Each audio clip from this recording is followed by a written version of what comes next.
Continuamos la exposición con los restantes estados contables. En el anterior vimos sobre exposición del estado de flujo de efectivo. Adelante, Verena.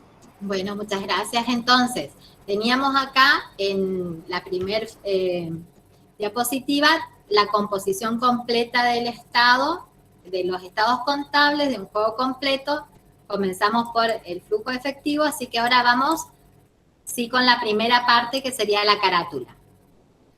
La carátula es un nombre técnico que se le da, porque si ustedes van a la normativa no existe el nombre carátula, pero es parte de la información complementaria. Y por eso estamos pidiendo, y yo creo que con buen criterio, yo no lo hacía personalmente, así que hago mi mea culpa, de que si es parte de la información complementaria, tiene que tener la firma y sello de todos los responsables y del contador, como en todas las hojas, al solo efecto de su vinculación con su informe profesional. Entonces, estamos insistiendo en este tema, ¿por qué? Porque esta información es parte importante de la información complementaria y como parte de los estados contables debe estar firmada. ¿Está? Bien.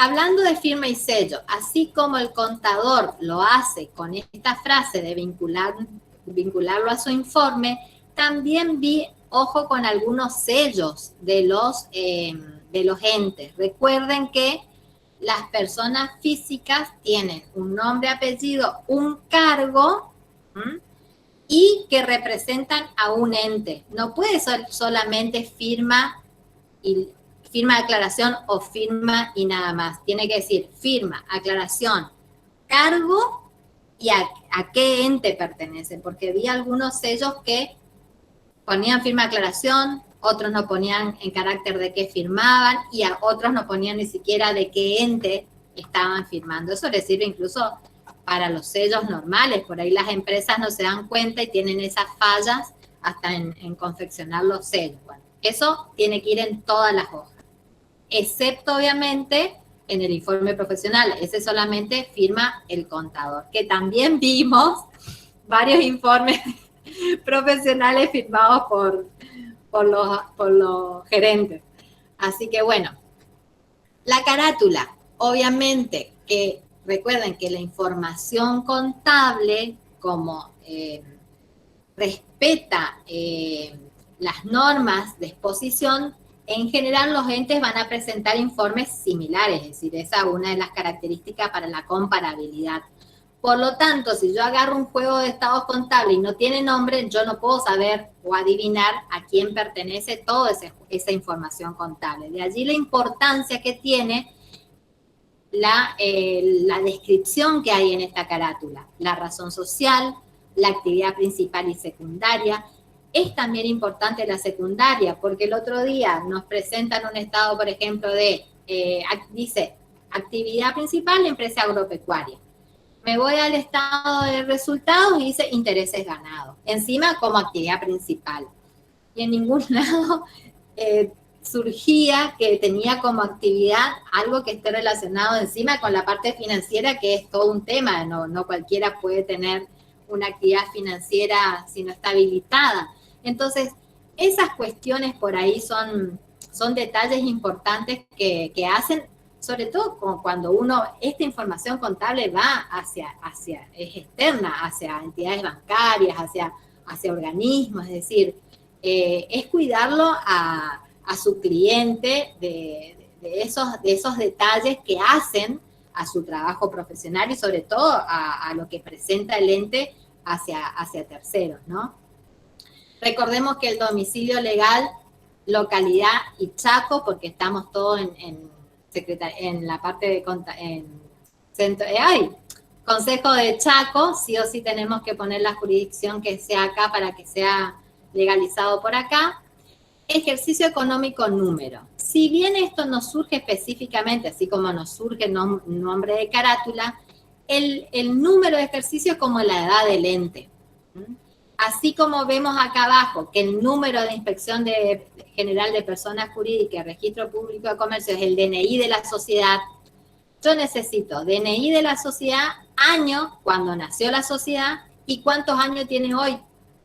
Entonces, estos datos son importantes a la hora de analizar. No es lo mismo que yo tome un estado contable de una empresa que es el primer ejercicio económico que una empresa que es el 50 ejercicio económico. Es decir, acá yo ya veo trayectoria, ¿está? Entonces, solo ya me está disparando ciertos análisis que si yo no tengo el dato de número o el dato del año en que se inscribió la sociedad, me quedo en el aire, en qué año estoy, cuántos años está, cuántos años se entiende. Es decir, son pequeños disparadores de análisis de la información contable que van a ser utilizados por esos terceros.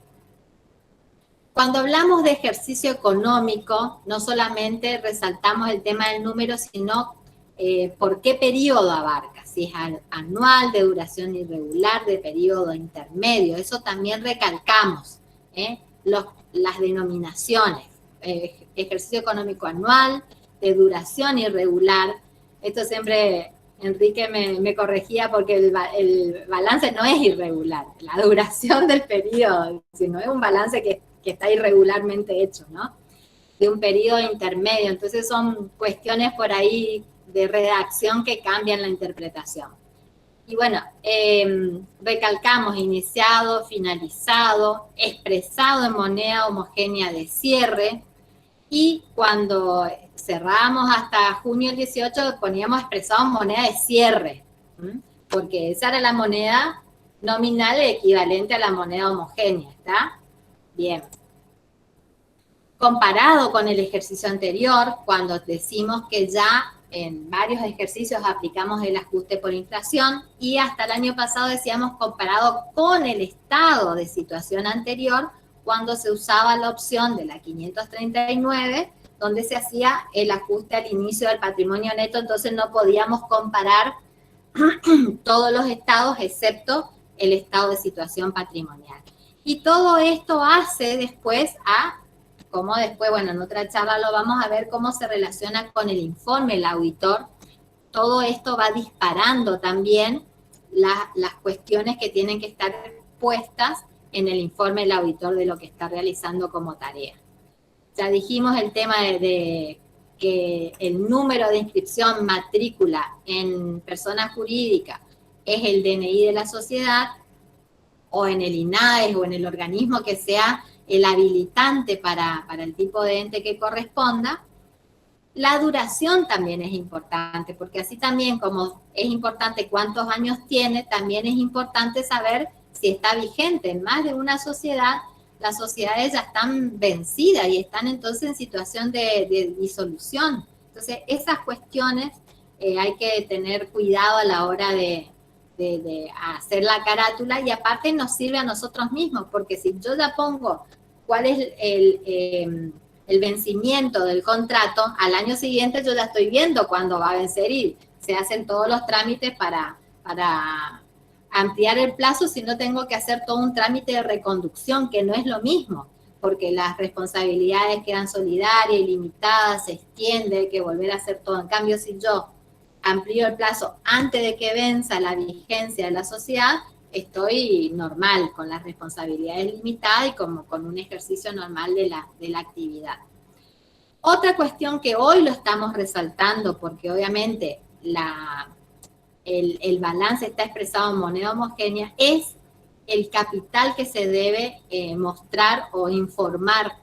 La RT 8 y 9 establecen como capital nominal, sería el capital suscripto e integrado. En otros momentos, no sé por qué motivo, se ponía también patrimonio neto al, pero aconsejamos que quede el capital del ente, obviamente que va a ser el valor nominal, y si yo no pongo valor nominal acá, pongo las cuotas partes, las acciones, las cantidades, y acá sí pongo cuánto es el valor nominal, ¿está? Entonces, se sabe, se puede hacer el cálculo matemático para que esto me esté dando siempre a valor nominal. Suscripto e integrado. Estuve viendo algunos balances, no sé si mis colegas también vieron, que están en el ejercicio 5, 6 y tienen suscripto el 25%, y no está integrado y está en el ejercicio 5 y 6. Y son detalles que a la hora de la calidad de la información que estamos brindando, y bueno, el que lee y cómo puede ser que estén tantos años sin integrar, ¿será verdad, no será? ¿Qué obligaciones hay, qué responsabilidades derivan de esta falta de integración? Entonces, esos detalles son interesantes para que lo vuelvan a revisar a la hora de hacer o de generar, ¿no es cierto?, las carátulas. Y otra cuestión que si bien no es habitual, pero tuvimos casos, es si el ente es controlante o es controlado. En cualquiera de las dos posiciones tiene que informarlo en la carátula, tiene que informar cuáles son sus controlantes o sus controlados y en una nota especificar las tenencias, las evaluaciones de los patrimonios, obviamente el criterio de mediciones BPP, pero acá sí los tiene que identificar, ya sea que es controlante o ya sea que es controlada de. Bien. Angélica o chicas, si quieren aportar ustedes, por favor, me dicen nomás. Nada muy completo, así que por ahora yo al menos no tengo nada que acotar. Bien. Vamos al estado de situación. Recuerden, acá lo único, yo no les mostré un estado, pero todos los estados tienen el encabezado. El cuerpo del estado es activo, pasivo, patrimonio. Pero el cuerpo sí o sí tiene que estar acompañado del encabezado, que es información complementaria. En el encabezado yo identifico al estado, pongo estado de situación patrimonial al. Tengo que identificar la empresa, porque como yo dije, si tengo esa hoja suelta, un estado de situación patrimonial ¿de qué ente? Entonces tengo que identificar al ente, también me pide domicilio y acá como dijimos, como el estado de situación patrimonial es una foto, tengo que poner que es a tal fecha, en qué moneda está expresado y en este caso sí va a tener esa información comparativa. Recuerden que la columna del ejercicio anterior debe estar expresada en moneda de cierre de este ejercicio a través de aplicando el coeficiente anual. A efectos de mostrar el ejercicio anterior en moneda de esto, para que yo lea 100 pesos del año pasado, es lo mismo que si yo leo 100 pesos de este año. Eso significa que estén expresados los ejercicios anteriores en moneda de este ejercicio. ¿Y dónde estamos viendo o hacemos mucho hincapié? En la parte de la información complementaria, en este caso de los cuadros anexos. Recuerden que el valor al inicio del ejercicio, todo expresado en moneda de cierre de este ejercicio, porque si yo digo valor de inicio, yo saco el balance anterior, pero está en moneda del ejercicio anterior. A eso lo tengo que llevar a moneda de este ejercicio. Valor al inicio menos amortización al inicio me tiene que dar el neto. Este dato tiene que ser también el mismo importe que yo pongo en el estado de situación patrimonial en anexo de bienes de uso, en el neto, en el dato final resumido. Ahí estamos viendo mucha inconsistencia. ¿Por qué sucede esto? Porque cuando yo saco el mayor contable ajustado por inflación, el ajuste por inflación que me aparece es de todos los componentes de todo el mayor contable de la cuenta de bienes de uso. Y si yo tuve altas o bajas, ese ajuste por inflación no es solamente del ejercicio anterior, sino impacta con el ajuste de las partidas del medio. Entonces ahí es donde yo tengo que llevar el saldo al inicio a moneda de cierre. A ese saldo inicial le tengo que aplicar el coeficiente anual que va a ser mi saldo al inicio. Sí. Ahí es donde me doy cuenta que se olvidaron de exponer en moneda homogénea los saldos de inicio, justamente cuando están, como en este ejemplo, en valores redondos, porque si los multiplicaste por el coeficiente, el que sea, es muy extraño que te dé un número redondo. O sea, es una pauta que por ahí les puede servir para darse cuenta que si los valores de inicio de su anexo de bienes de uso da valores redondos, Fíjense si no se olvidaron de expresarlo en moneda homogénea de cierre. Claro, acá la clave es que cada uno de estos ítems está en moneda de cierre. Y me pasó que uno exponía, que me parece con buen tino, un renglón acá abajo de todo el ejercicio anterior y no le coincidía. El cierre de este ejercicio no le coincidía porque era valor al cierre. Si yo pongo valor, vamos a suponer acá, valor al cierre, vamos a suponer que ponía 4.90. Y acá partía como valor al inicio 500. Es decir, solo me estaba dando la pauta de que no estaba bien su anexo, porque su cierre anterior no era el inicio de este ejercicio. No está bien expuesto en cuanto a valores, gente, porque les vuelvo a insistir, el mayor contable les da el saldo al cierre ajustado por inflación. El dato final no les va a cambiar estos 650.000. Pero ¿cómo lo muestra a la exposición? ¿Está? Ahí es donde cambia. El 650 va a estar. Ah, y otra cosa que estoy viendo también es que me ponen una columna acá de ajustes. No, recuerden que yo estoy mostrando información todo a la fecha, al cierre de este ejercicio. Yo no puedo poner acá 450 ajustes y 400, no. Esta moneda 500 ya es a fecha de cierre. No puedo poner la columna de ajuste acá de moneda. ¿Está? Vuelvo a insistir, yo estoy leyendo todo esto, cada una de estas cifras están expresadas en moneda de cierre. Esa es la clave de la exposición contable en moneda homogénea. Todas las cifras están a la misma fecha, estoy leyendo con la misma fecha. No puedo poner una columna de ajuste acá, porque entonces significa que el valor al inicio no está expresado en moneda de cierre. ¿Se entiende? ¿Dudas con esto?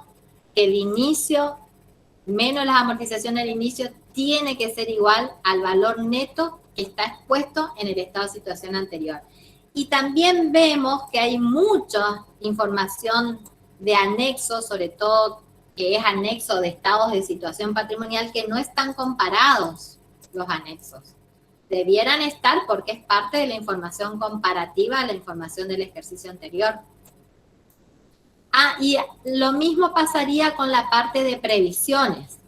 Las previsiones al inicio, cuando yo tengo el anexo, saldos al inicio, altas, bajas, ese saldos al inicio tiene que ser el saldo al cierre del ejercicio anterior que yo tengo en el estado de situación patrimonial, tengo previsiones comparativas con este ejercicio. Entonces, esas previsiones tienen que ser mi valor al inicio acá, porque están expresados en moneda de cierre. Lo mismo le va a pasar en el mayor contable. El mayor contable me va a dar a mí, pero lo que pasa es que el mayor contable muestra los valores nominales en cada momento. Y yo ese valor nominal de inicio lo tengo que mostrar, pero a moneda de cierre, no a ese valor nominal de inicio en el anexo. En la contabilidad está correcto. No es que están haciendo mal el ajuste ni nada. Están solamente no exponiendo adecuadamente esa información, que está bien. ¿Dudas, consultas? Después, obviamente, el total del estado de situación patrimonial del activo sea igual a patrimonio más pasivo, que el comparado también sea igual a patrimonio más pasivo, que según estado de evolución, los totales del ejercicio actual y anterior sea igual a los totales del ejercicio actual y anterior. Es decir, esos cruces y esa información interrelacionada la damos por hecho que es habitual. Lo que quisimos resaltar el anexo de bienes de uso y de previsiones, que en eso estamos viendo que hay dificultades en el armado. Vuelvo a insistir, es una cuestión de exposición, no que esté mal la contabilidad o esté mal hecho el ajuste. Es la manera de mostrar. Lo que estamos haciendo acá es mostrar la información. Vamos a las notas complementarias relacionadas con el Estado.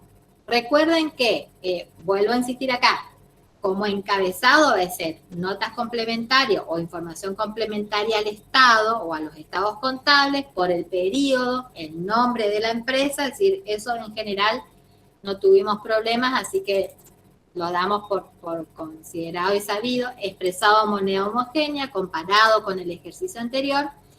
Y tenemos las bases de preparación, ustedes tienen toda la parte de la normativa, que está de acuerdo a las normas, a las resoluciones técnicas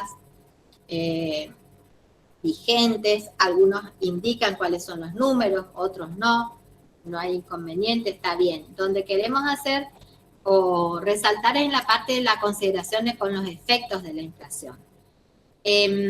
Acá decimos, o ponemos como ejemplo, ¿no?, que las normas contables profesionales establecen que los estados contables deben expresarse en moneda homogénea, según los parámetros establecidos por la resolución. Bueno, acá pusimos como ejemplo 41, que son los pequeños entes, que es lo que más habitual hay en la información contable.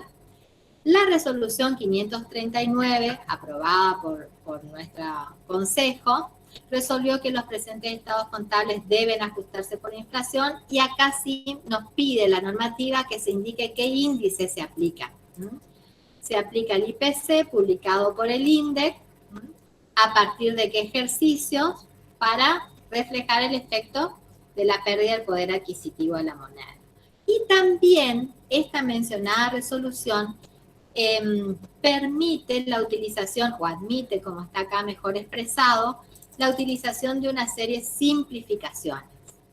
Y acá es donde ustedes tienen que determinar si aplican o no estas simplificaciones. No es obligatorio, pero nosotros los quisimos poner acá para recordarles o traerles que están estas simplificaciones como opciones dentro de la exposición de la información contable, que justamente se reactivaron todos estos a través de esta resolución de la FAPSE de la 539.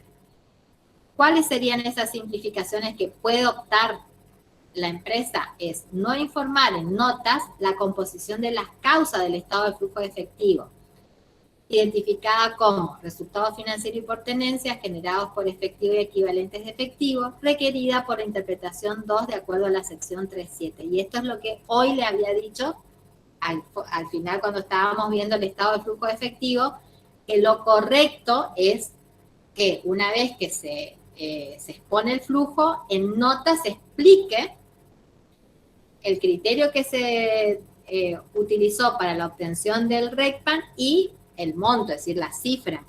Acá me está simplificando de eso, de que no se identifique eso justamente, cuál es el monto que estamos determinando. Sí que se aplicó el ajuste por inflación, y como es en forma indirecta, no tengo esa posibilidad de identificar.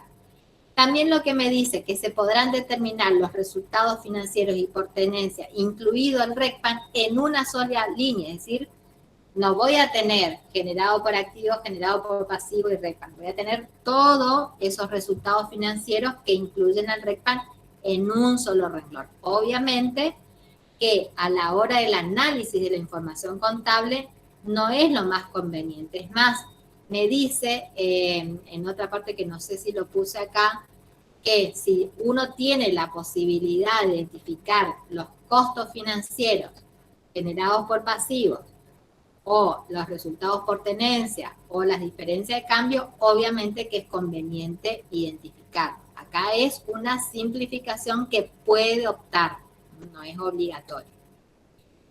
También me establece esta utilización de simplificación. Si el ente ha optado por la 48, que es la RT de la remedición de activos, según la sección 7.2 de la 539, puede utilizar esa fecha de remedición, es decir, se hizo una remedición, ya sea a través de un perito o de las pautas que aplicaron en el momento de que aplicaron la 48, porque por allí estuvo como un poco antes que el reanudar el ajuste por inflación. Entonces muchos entes optaron por hacer la remedición, porque el valor de libros, sobre todo del concepto de bienes de uso, inversiones en propiedades de inversión, no era representativo de la realidad. Entonces optaron por ese procedimiento. Una vez que uno optó, que eso va a resultados diferidos, ¿qué me dice acá? Que yo puedo tomar esa fecha del informe de la remediación y de allí reexpresar o hacer de cuenta de que no hice la remediación y anticuar al momento de origen de cada una de esas partidas. La opción está dada. Uno si ya aplicó el ente remediación, deberá ver cuál de estas dos opciones aplica. Y otra opción que me dice la 539 es de no presentar la conciliación entre el impuesto a las ganancias del estado de resultado y el impuesto a las ganancias. Yo le puse teórico en cuanto a que este sería el resultado en base al criterio, al método del impuesto diferido, porque ese sería según el impuesto contable, el impuesto a la ganancia contable versus el impuesto a las ganancias que se expone en el estado de resultados si es por el método de la normativa impositiva. Entonces acá me dice que no hace falta presentar justamente toda esa conciliación. También eso es una dispensa o una simplificación que me da esa 539. Es decir, que estas son opciones, ¿está? Bien, una cosa que, a ver si... ahí cuando dije la remediación me acordé. Hubo un pequeños cambios en las denominaciones de los rubros en el activo, y uno de los cambios es que cuando el ente tiene inmuebles que no son inmuebles de uso, ya no se llama más inversiones, se llama propiedades de inversión y se separa de otras inversiones, ¿está? Son detalles, pero bueno, la normativa en la exposición así lo está identificando como más visible a ese tipo de inversiones, y después están las otras inversiones que no son propiedades. Y otro karma que tenemos que estaba dentro de lo que estaba puesto acá es unidad de medida. Ya hablamos del tema de los criterios de medición. Y ahí hago mi mea culpa de estados contables de la UNE, no me puedo hacer cargo de otras facultades, en donde nosotros nos concentramos mucho en los rubros, la composición del rubro, pero no resaltamos la importancia de el desarrollo de los criterios de medición, es decir, de consignar el criterio de medición que se aplica a cada una de las partidas que están expuestas en el estado de situación patrimonial y de resultado. Entonces, yo leo un número en el estado de situación. Si ese número está así, frío y sin ningún tipo de consideración, el análisis, como la normativa contable permite opciones de criterio de medición, el que analiza no puede adivinar qué criterio apliqué, o qué criterio aplicó el ente.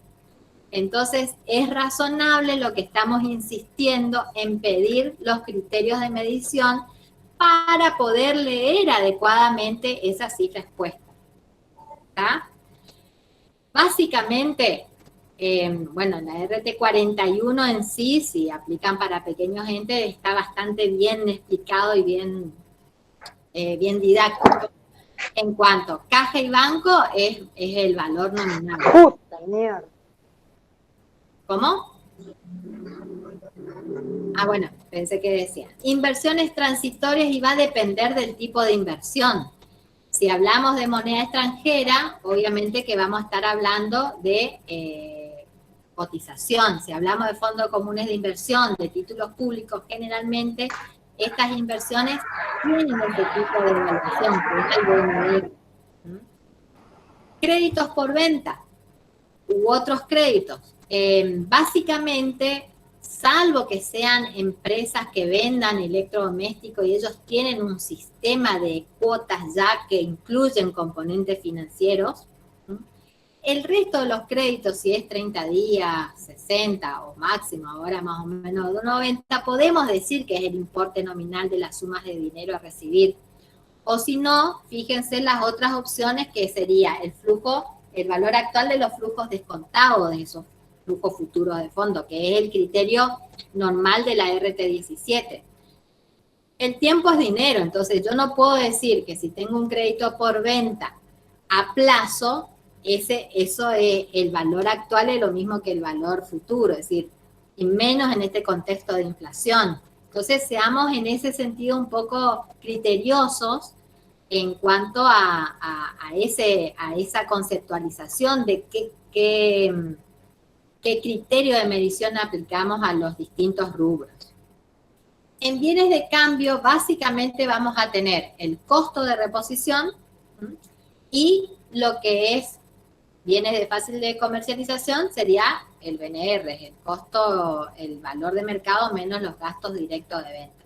Esto es más fácil para los agropecuarios porque, bueno, tiene mercado transparente, es decir, es un dato conocido. El costo de reposición también, si es un comercio habitualmente, el costo de las últimas compras es representativo del costo de reposición, así que podría también tomarlo, pero el concepto es costo de reposición más que el de las últimas compras como criterio.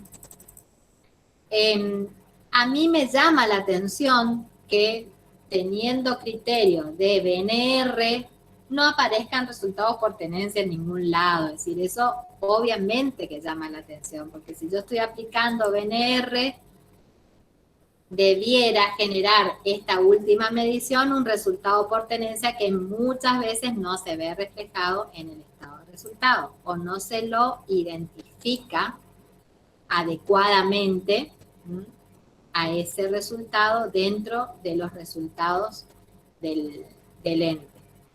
En bienes de uso, el criterio primario utilizado es el costo reexpresado neto de amortizaciones acumuladas por el método de la línea recta, como es habitual, y en general recuerden que los bienes de uso no pueden superar su valor recuperable, que tienen el doble criterio, el de valor de utilización económica o el valor neto de realización. Cuando hablamos de bienes de uso, se supone que el destino es utilizarlo, por eso es como que el criterio de no superar sería el de utilización, más que el valor neto de realización. Porque aparte, si yo tengo un bien de uso, si no es de mercado transparente, es difícil tener un BNR de todas mis mesas, sillas, qué sé yo, la parte eléctrica. Entonces, el más utilizado y que no es que uno lo aplique, porque es la realidad, es el de valor de utilización económica, ¿no? Bueno, cuando hablamos de pasivos y deudas en general, en deuda en general es el importe nominal de las sumas de dinero a entregar, con las mismas consideraciones que veíamos en crédito. Yo puedo tener pasivos, pero hay que ver si tienen o no componentes implícitos en función del tiempo que me da mi proveedor. Es más, si ustedes, algunos proveedores en las facturas tienen un importe y cuando tienen el recibo, hay unos descuentos ahí por pronto pago y qué sé yo. Entonces, ¿eso qué me está indicando? Que el valor de la factura tenía un componente financiero implícito. Entonces, el costo de la mercadería o el costo de lo que compró, en realidad, no es costo puro, tiene un componente financiero implícito. Entonces, ahí también habría que ver si es significativo o no para ponerse a segregar ese componente financiero que está implícito. En general, como opción en la redacción es que no se lo segrega por su escasa significatividad. En un contexto de estabilidad, y bueno, sí, es razonable. Hoy por hoy hay que ser cuidadoso con aplicar esa frase, de que no quede como una frase de copia-pegue, porque hoy por hoy los componentes financieros tienen relevancia, ¿está? En préstamos es más sencillo porque se habla del costo amortizado, porque ese sí está exteriorizado el costo financiero, uno tiene el cuadro de marcha, sabe cuánto es la plata que le ingresó y cuánto tiene que pagar, el valor total de la deuda. Entonces, como más sencillo determinar ese costo amortizado al momento de la medición que sería del cierre de los estados contables. Y en el impuesto a las ganancias, si estamos en base a la 41, yo puedo tener el criterio primario que es el impuesto determinado según normativa impositiva. Y como opción, el método del impuesto diferido. ¿Está? Así que esto también simplifica bastante en cuanto a, porque el método es un método contable, es decir, a la parte impositiva no le afecta nada el método del impuesto diferido, simplemente a efectos de la contabilización. Y eso sería como la parte de los criterios de medición en cuanto a los rubros de activos y pasivos.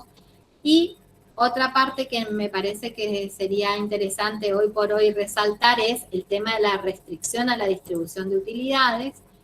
La primera restricción, que por ahí no la estoy viendo reflejada en los estados, es el tema de la composición de la reserva legal. Eso es una restricción.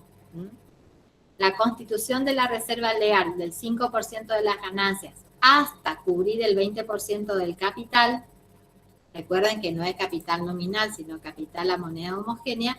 Esto sigue estando vigente por la ley de sociedades. Así que si ya el ente cubrió ese 20%, perfecto, no tiene restricción a distribuir. Pero si lo está cubriendo, debería indicarlo. Es decir, es parte de lo que es de la ley de sociedades. Y hoy se agregaría lo que estuvo con estas herramientas de ayuda que tuvo el Estado a través de los ATP, que sí exige que no se distribuyan utilidades. Y ahí hay una cuestión, yo leí esto por ahí, no sé si mis colegas de Secretaría Técnica lo leyeron en profundidad. Hay un acta número 7 de las decisiones administrativas que salió de todo este grupo de normativa que basan a los decretos de necesidad de urgencia de toda esta pandemia, en donde indicaba que son los 12 meses siguientes a la finalización del ejercicio económico en que fue otorgado el beneficio. Hasta ahí leí, no sé si alguien tiene algo más de diferente, pero esto está en el acta 7 de esta decisión administrativa. No sé si va a ver si cambia o no cambia. Para los entes pequeños son 12 meses y para los otros entes era como tramo 2 ya eran 24 meses. Así que eso tienen que ver, y que no podían distribuir las utilidades para los cierres a partir de noviembre. Ese sí era claro. El cierre de noviembre en adelante, no. Los cierres anteriores a noviembre sí te podían haber distribuido hasta octubre, por ejemplo, cierre de octubre podía distribuir. Bueno, y un punto importante que estamos también considerando es el tema del impacto que tiene todas estas medidas de aislamiento en el concepto de empresa en marcha. Porque recuerden que los estados contables se basan en el concepto de empresa en marcha. Ahí en la RT41, en el anexo 1, dice, empresa en marcha es aquella que está en funcionamiento y continuará sus actividades dentro del futuro previsible. Entonces, cuando impacta a este concepto de empresa en marcha es donde sería conveniente hacer una referencia en la nota complementaria. No es una obligación, pero es parte del contexto, es decir,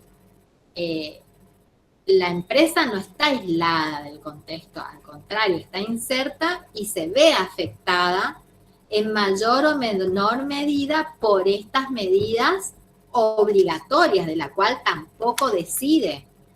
Entonces, son todos hechos que hay que ver el alcance y el impacto que tienen dentro de la actividad del ente, de su capacidad de pago, de su ciclo, es decir, si se ve cortada su cadena de pago, y si eso, cómo ve hacia el futuro las actividades en este devenir. Obviamente que nadie tiene la varita mágica ni la bola de cristal de adivinar el futuro. Nadie, obviamente que no. Pero sí se puede ponderar cómo afectó, porque estamos hablando siempre de balances, con cierres posteriores a marzo 2020, en donde ya tienen un impacto en principio en sus estados contables,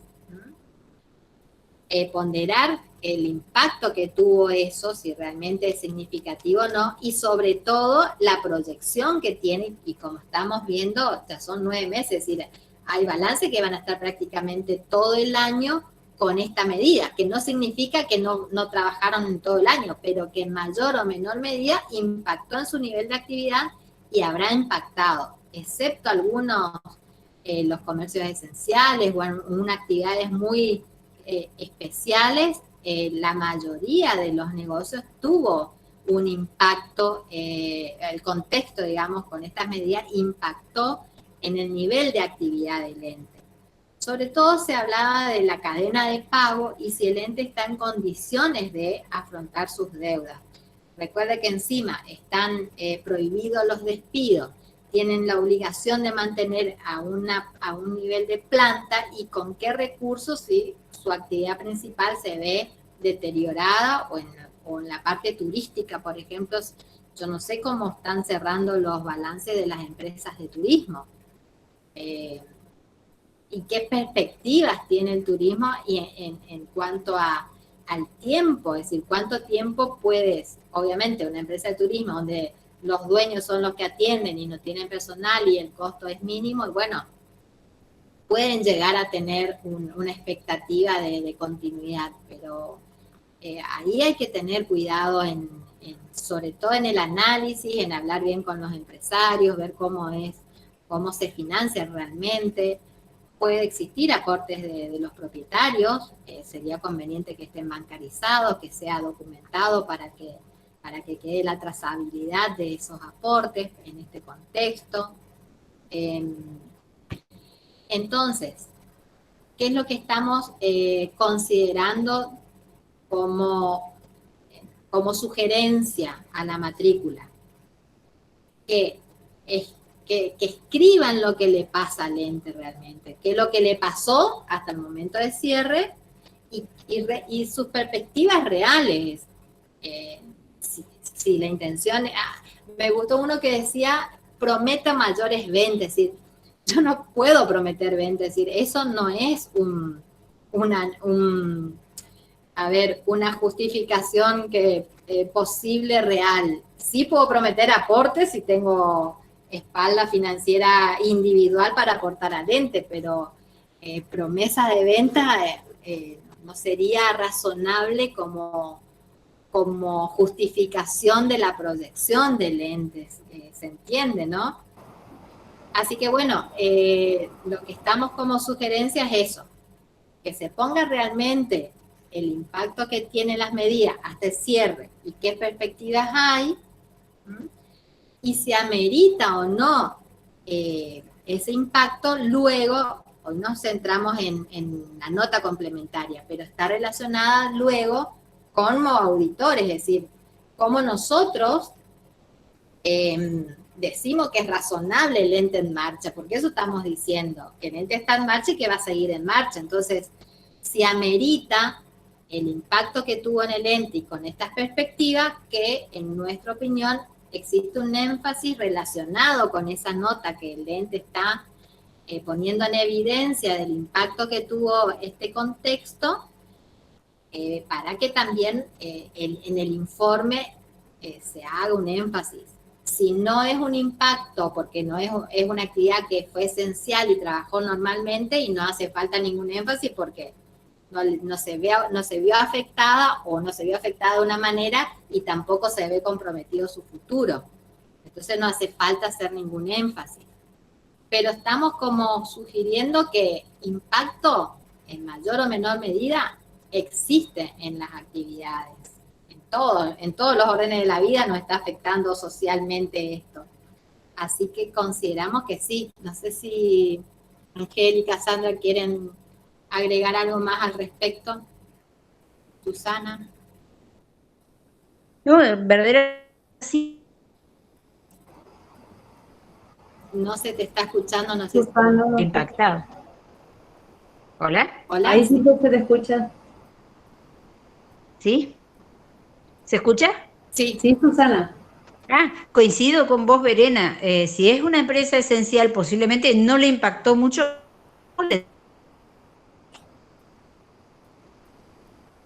Se corta. Y a lo mejor A Susana que la... no hacía lo mejor en el informe de auditoría en un énfasis, ¿no es cierto? escucho? Exacto. Se cortó Susana, entonces por ahí capto tu idea de que quizás no es necesario colocar un énfasis en la auditoría porque realmente no fue significativo en la forma en que le afectó, pero sí exponer al respecto. Lo que yo estuve viendo en trabajos que presentaron es que copiaron tal cual uno de los modelos de nota de la FAPSE, y que no representaba nada la realidad de lo que se veía en esos estados contables, incluso por la actividad. Me recuerdo que era un club y decía que iba a diversificar canales de venta. Entonces, la sugerencia, como lo dijo Verena, es expliquen con sus palabras lo que realmente le pasó al ente, si ya fue durante la pandemia o como hecho posterior, económica y financieramente, cómo impacta y qué se prevé, y probablemente es no es cuantificable, no es ponderable eh, a futuro, pero sí, si ya el cierre cayó dentro del aislamiento social preventivo y obligatorio, exponer con palabras sencillas qué es lo que, cómo afectó financiera y económicamente al ente o no, nada más. Bueno, ya estamos en 2 horas, nos faltan 2 estados, pero esto... Bere, ahí tenés una contadora levantó la mano, no sé si quiere habilitar su micrófono. Creo que levantó, pero no veo... a ver, la escuchamos, no sé quién es. Que abre el micrófono, escriba la pregunta como quiera.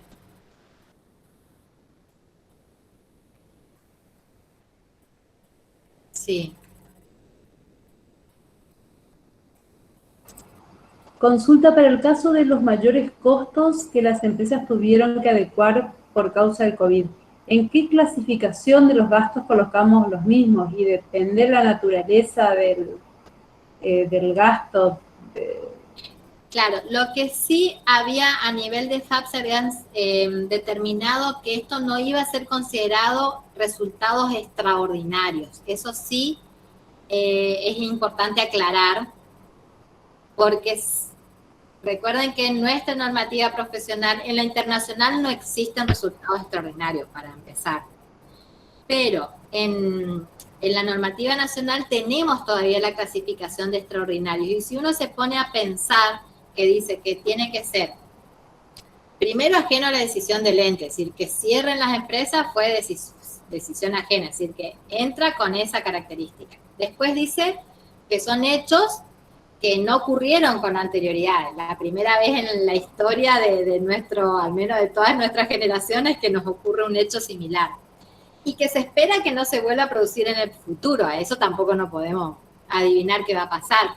Pero a pesar de que conceptualmente, si uno lo quiere considerar, representa, es atípico, es excepcional, se espera que no vaya a volver a ocurrir, pero desde el punto de vista de la FAPSE hay un lineamiento de que no sea considerado extraordinario. Por lo tanto, como dijo Angélica, deberá ser parte dentro de la estructura donde se vea más afectado el costo, ¿sí? De comercialización, para atención del cliente, en producción, para todos los empleados, equiparlos con todos los elementos de seguridad, lo que corresponda, pero en principio no extraordinario. Eso quería, sí, es operativo.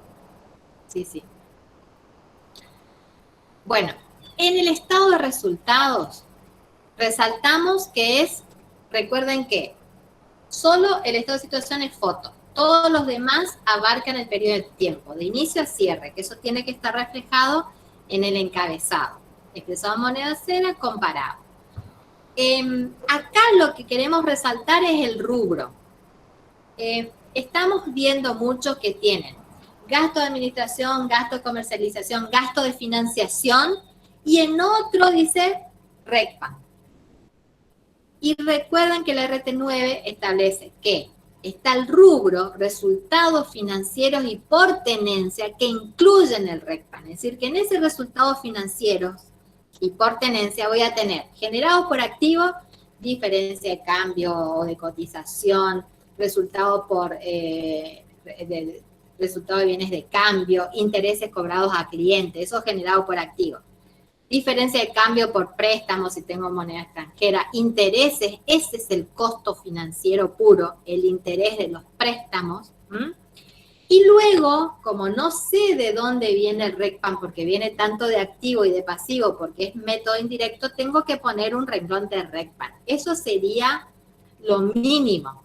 Pero no poner resultados financieros como parte de los gastos y el RECPAM como parte de extraordinario o después de ganancia, incluso algunos lo exponen, no. El RECPAM es parte en el rubro resultado financiero de pertenencia que incluye el RECPAM, ¿se entiende? Y para cerrar el estado de resultados, ojo con cómo cierran. ¿Es ganancia o es pérdida? ¿O es resultado, como vimos hoy en el flujo? Si no le quiero errar, pongo resultado. Hoy no le quería errar, pongo variación. No pongo pérdida y entre paréntesis ganancia o ganancia y entre paréntesis pérdida, gente. Tienen que exteriorizar el dato que estamos leyendo. Entonces, si ganó, pongo ganancia. ¿Por qué voy a poner pérdida? Si ganó. Si no, pongo resultado. Pero no pongo ganancia, paréntesis pérdida. Parece que es un copia-pega del modelo de la RT. Eso es lo que baja la calidad para mí del trabajo, porque lo que yo quiero es mostrar información. Y acá resaltamos que el gasto bancario, los impuestos al débito, crédito, lo que sea, no son costos financieros conceptualmente. El costo financiero es el interés por el capital, por el préstamo del capital de dinero. Ese es el costo financiero. Gastos bancarios es un gasto de administración de la cuenta, de última, pero no es un costo financiero conceptualmente. ¿Por qué? Porque si yo hago análisis de estados contables, me cambia el leverage, me cambia todo, me cambia la rentabilidad, me cambia los indicadores, porque y muchos tienen la parte de impuesto, imagínense el impuesto como costo financiero. Volvemos a insistir, no es el costo del pasivo, no es el costo del interés que se está pagando, ese es lo puro. ¿Estamos? El impuesto a los... El débito, eso tampoco es costo financiero, eso es gasto dentro de la estructura. Por administrar una cuenta o por tener abierta una cuenta, tengo que pagar ese impuesto, pero no es un costo del préstamo del capital ajeno, ese es el costo puro. Y en los entes sin fines de lucro ponen muchos ingresos y bueno, ahí insistimos en que son recursos y que no se tiene un resultado, ni ganancia, ni pérdida, ni resultado, sino un superávit o un déficit. ¿Está? Y bueno, el resto es similar a lo que decíamos, que hay que hacer un anexo por el detalle. Si el ente sin fin de lucro tiene cuota social y subsidio, nomás decir, no tiene gran cantidad de diversidad de ingresos, entonces no hace falta un anexo, lo puede poner, pero sí detallado en el cuerpo de los estados. Lo mismo con los gastos sí serían convenientes hacerlo, y bueno, en la RT11 habla de gastos por sectores. Si yo tengo un club, sería, bueno, qué sé yo, el gasto del fútbol, el gasto de natación, el gasto así, eso sería lo ideal. Obviamente que ahí necesito sistemas de información bastante complejos, que en general estos entes apenas si tienen un lápiz y un papel, así que es mucho pedir, pero bueno, es lo que la normativa está diciendo. En el estado de evolución del patrimonio neto, la diferencia entre con fin de lucro y sin fin de lucro es, en la parte de los aportes, uno es de los propietarios y otro es de los asociados, o aporte de los fundadores si estamos hablando de fundaciones, ¿está? Recuerden que en las fundaciones no hay socios, ¿eh? Si hay aportes son donaciones, no puede haber cuotas sociales, porque la fundación son patrimonios de afectación. Sí hay personas, porque en las asociaciones lo que prima es la persona. En las fundaciones lo que prima es el capital afectado a un bien social. Y bueno, acá viene relacionado con el estado de resultado. Si yo tengo un estado con fin de lucro, viene un resultado acumulado. Si tengo un estado sin fin de lucro, es superávit o déficit acumulado. Lo mismo, al cerrar el estado de evolución, pongo resultado del ejercicio, superávit del ejercicio, déficit, pero no superávit, déficit, no ganancia, pérdida. Es decir, elijan si es ganancia, si es pérdida, si es superávit, si es déficit, o en caso con fin de lucro, resultados, si no quiero identificar. Y cuando estamos hablando del estado de evolución, ¿lo puse o no? Acá, acá lo puse. A ver si lo miramos directamente acá. Cuando estoy en el estado de evolución del... ¿Se ve, no? ¿Se ve? Sí, se ve. Sí, se ve. Cuando estoy en el estado de evolución del patrimonio neto en estados contables a moneda de cierre, es como dijimos hoy de los bienes de uso. Este renglón que ven acá, capital, ajuste al capital, subtotal, reserva, todo este renglón ya está expresado en moneda de cierre. Vimos varios balances que viene una nota, acá un renglón en el medio que dice ajuste. No, gente.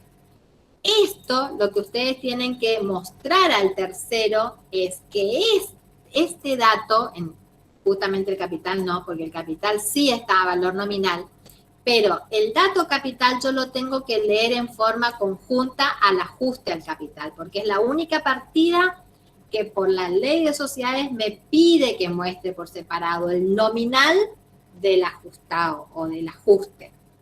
Todos los otros conceptos se presentan ya en este valor, ya está expresado en moneda de cierre. Si yo cerré mi balance y este es el saldo que tengo en la cuenta, aporte irrevocable. Si no hubo movimiento es porque ya está ajustada por inflación. Al inicio ya está expresada en moneda de cierre. Disculpen. Bueno. Y acá lo importante es eso, que estos saldos al inicio tienen que estar expresados en moneda de cierre. Por lo tanto, la columna comparativa, el saldo al cierre del patrimonio neto del ejercicio anterior, debe ser igual a los saldos modificados al inicio. Y fíjense qué pasa acá.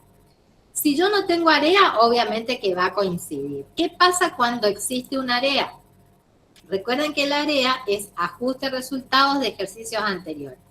Este valor también, recuerden que generalmente uno cierra ejercicio, al abrir el ejercicio meses posteriores detecta que tuvo un error, una omisión, lo que sea, y genera el ajuste en este ejercicio, pero ajustando el resultado del ejercicio anterior. En este momento está moneda del momento que hizo el ajuste. Lo tiene que llevar a moneda de cierre y ese es el dato que muestra acá. Es el ajuste, pero ya en moneda de cierre de este ejercicio. Entonces, ¿qué tengo que comparar? El saldo modificado, este saldo debe ser igual a este. Pero obviamente que estos 10.000 ajustaron al resultado del ejercicio anterior. Entonces, ¿qué es lo que voy a ver modificado? El dato de resultado. ¿Está? Esto se llama adecuación de la información comparativa. No es que yo estoy cambiando el resultado del ejercicio anterior. Estoy adecuando la información comparativa como que si yo hubiese registrado correctamente estos 10.000. Entonces, en vez, yo creo que acá le puse mal, tendría que ser 59. No sumé, a ver. Fíjense, me parece que hice mal ahí ahora que lo estoy mirando, menos 69. 69,840. Sí, acá está 69,847. Si yo ajusto en menos, entonces acá me tiene que quedar 59, no 79. Bueno, entonces, cuando yo hago la adecuación de la información comparativa, estos 10.000 los tengo que adecuar al resultado del ejercicio anterior. Entonces, en vez de 69, yo tengo que estar poniendo esta cifra, 59. Entonces, ahí sí, acá yo pongo 59 y acá me va a quedar 59. Y este dato es el que me va a comparar con este ejercicio. ¿Está? Arreglen su material porque yo puse 79 ahí, pero es 59. ¿Está? Entonces, ¿cómo nació originalmente? Es 69, que así venía, que era comparando este saldo antes del área. Si hago el área, este es mi saldo inicial, este dato es el que tiene que coincidir con este. Por lo tanto, acá lo que se hace es una adecuación de la información comparativa que obviamente me va a modificar el estado de resultado comparado, porque yo tengo que ver cuál es el origen y obviamente tengo que poner una nota identificando el origen de esa variación. Si afecto el resultado del ejercicio anterior, el área tiene una contrapartida de activo seguramente, porque la adecuación es o de pasivo, si puse mal un tipo de cambio de activo, cambio mal de pasivo, si amorticé 2 veces un mismo bien de uso, es decir, por errores u omisiones, o también me dice la normativa, por cambios de criterios de medición. Lo más habitual es muchas veces incluso es por un ajuste en la provisión de impuesto a las ganancias. Se provisionó un monto el año pasado, pero la determinación fue diferente, más o en menos. Ese impuesto correspondería al año anterior, entonces corresponde el área, más o en menos. Si va al área, va al estado de resultado, por lo tanto me va a cambiar el impuesto determinado y obviamente eso me va a cambiar el pasivo de impuesto a pagar. Entonces, todo eso es adecuación de la información comparativa, solamente a efectos de reflejar esta modificación como si se hubiese registrado en el ejercicio anterior. Esa es un poco la idea de la adecuación. No es que estoy modificando, sino adecuando. ¿Está? Pero por eso, este dato del balance anterior está moneda de cierre de este ejercicio. El cierre de este ejercicio, del ejercicio anterior, tiene que coincidir con la columna comparativa en el estado de situación patrimonial, donde dice según estado correspondiente. Este cierre de ejercicio tiene que ser igual a este inicio de ejercicio. Esos son los cruces en los que nos queríamos quedar. Y bueno, después ya llegó el flujo, así que hasta acá llegamos en forma sintética a estos estados, que más que nada... bueno, el área ya está y los renglones acá yo les puse por correcciones de error en la medición de resultado informado por aplicación de una nueva norma de medición contable. Y acá le puse controlar que el cierre del ejercicio anterior sea igual al inicio de este ejercicio, todo en moneda de cierre de este ejercicio. Y obviamente acá en los renglones van las causas que modificaron estos conceptos, porque por eso se habla de composición o evolución del patrimonio neto. Evoluciona, con el saldo inicial, con estos conceptos evoluciona hasta, en realidad lo más correcto sería acá, serían saldos al cierre. Ahí. Más que total, saldos al cierre, porque es una evolución.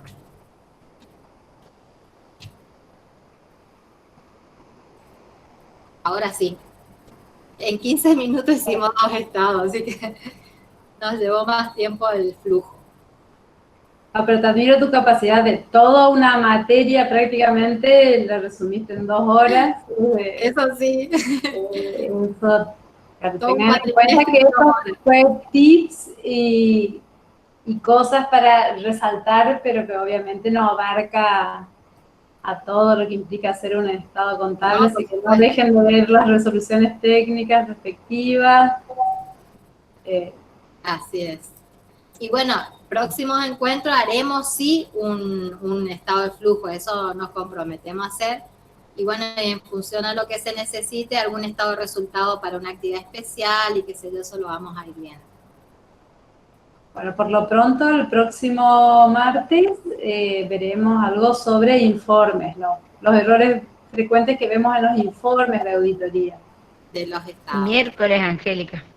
El miércoles, esto que el martes es feriado, Martes feriado. así que se corre para el miércoles 9. Muchas gracias, Susana.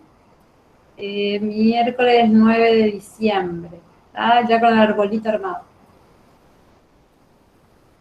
Bueno, voy a pasar este material corregido, porque si no va a quedar esto que estaba mal puesto ahí en el... Perfecto, en proyecto. Bueno, ¿algo más, Verena? ¿Alguien quiere agregar algo más? Colegas, ¿alguna consulta? Disculpen que los traté como niños, pero acostumbrada a dar clases. Y hay muchos que son niños, así que también va. El niño que llevamos adentro. Bueno, muchísimas gracias a todos por participar y bueno, estamos a disposición por la consulta. Acá Mario Portillo, consulta algo. A ver. No sé si me lo perdí, pero consulto en el anexo bienes de uso. ¿Qué importes se colocan como saldos de iniciales? Valor original y amortiguador. Si querés repetir, Verena, te lo perdiste, Mario, pero... Bueno, Ahí, entonces ahí, vamos al anexo para hacer más práctico y mirarlo. Lo que habíamos visto es que, recuerden que la información se presenta todo a moneda de cierre de este ejercicio. Por lo tanto, yo tengo mi anexo de bienes de uso donde pongo un valor de inicio. Este valor de inicio está en moneda de este cierre de ejercicio. Es decir, que este es un valor que está en la contabilidad, en mi mayor contable al inicio, al valor que está registrado y que cerró mi balance anterior. Pero eso no es la moneda de cierre de este ejercicio. Entonces, yo ese dato que está en el mayor contable lo tengo que llevar a moneda de cierre. Entonces, ese valor al inicio en moneda de cierre, resto la misma amortización al inicio, también que la tengo que llevar a moneda de cierre, y eso es lo que me tiene que dar valor al comienzo menos amortización acumulada al inicio. Eso es igual al valor neto de los bienes de uso que me va a aparecer como información comparativa en el estado de situación patrimonial.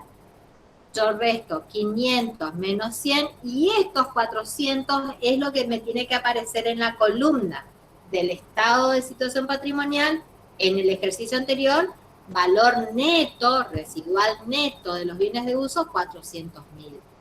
Lo que nosotros estamos viendo es que el valor neto de bienes de uso del estado de situación no se condice, difiere de la suma y resta entre valor al inicio y acumuladas al inicio. Eso se está viendo bastante. Entonces, por eso queremos recalcar. ¿Por qué sucede eso? La contabilidad está correcta. Lo que pasa es que si yo saco el dato del mayor, el mayor está en moneda del momento en que se va registrando. Entonces, yo abro el mayor contable que viene del ejercicio anterior y está en moneda del ejercicio anterior. Entonces, ese saldo al inicial es el que tengo que llevarlo a moneda de cierre de este ejercicio, tanto a los bienes como a las amortizaciones acumuladas. Si yo hago ese pequeño procedimiento, entonces sí me va a coincidir con mi comparativo del estado de situación a moneda de cierre de este ejercicio del ejercicio anterior. Ahí Mario dice, no va a coincidir con los finales del ejercicio anterior. Claro, los finales del ejercicio anterior están en moneda de cierre del ejercicio anterior. Yo lo tengo que traer todos los saldos al cierre del ejercicio anterior a moneda de este cierre. O sea, si yo tomo el estado contable, nominalmente vamos a tener valores distintos de en este estado contable el comparativo va a tener números diferentes a este otro. Pero en moneda homogénea es el mismo valor. No se va en columna por separado, se lee moneda de cierre de este ejercicio. Si yo pongo 40.000 más 500.000 de ajuste, no es correcto, porque yo tengo que poner cuánto valen mis bienes de uso al inicio, pero lo tengo que estar expresando en moneda de cierre de este ejercicio. No tengo que poner 50 más 400 de ajuste, tengo que poner 450 o 500, lo que sea. No es correcto separar el valor de origen del ajuste. El único que se muestra así es el capital. Claro, acordémonos que nosotros en la carátula que ponemos que los estados contables están expresados en moneda homogénea, o sea que todos los valores, no puede haber valor histórico, con esa excepción que me hace ruido todavía del capital a valor nominal, que no entiendo para qué está valor nominal si no. Porque el contrato constitutivo establece el valor nominal y dividido en tantas cuotas, entonces por eso queda valor nominal. Claro, pero no puedo tomar ninguna decisión en base a ello, por eso es más cumplir una formalidad. Por eso está la columna de ajuste. El valor del capital se lee integralmente. Valor de origen o valor nominal más ajuste. Así se lee. El valor del capital es el valor ajustado. Claro. Pero eso, bueno, no sé qué pasará en la vecina orilla, pero... Sí, Mario es de Corrientes, por eso él presentó trabajos acá y esos ajustes seguro que le hicimos hacer. Por eso me está preguntando otra vez. Sí, Mario.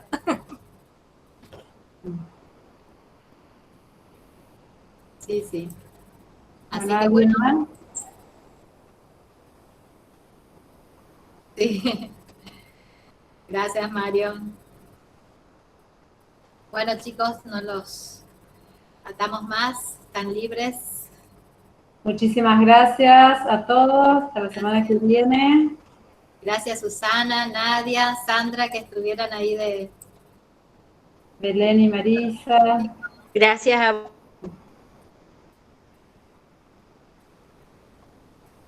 Pobre, se corta, Susana. Gracias a vos, Verena. Excelente. Hola, salió completa. Hubo problema de conexión generalizado por ahí, caían la conexión y después empezaban a entrar. Bueno, cerramos entonces, cierro la grabación, ¿les parece? Sí, cerramos. Perfecto.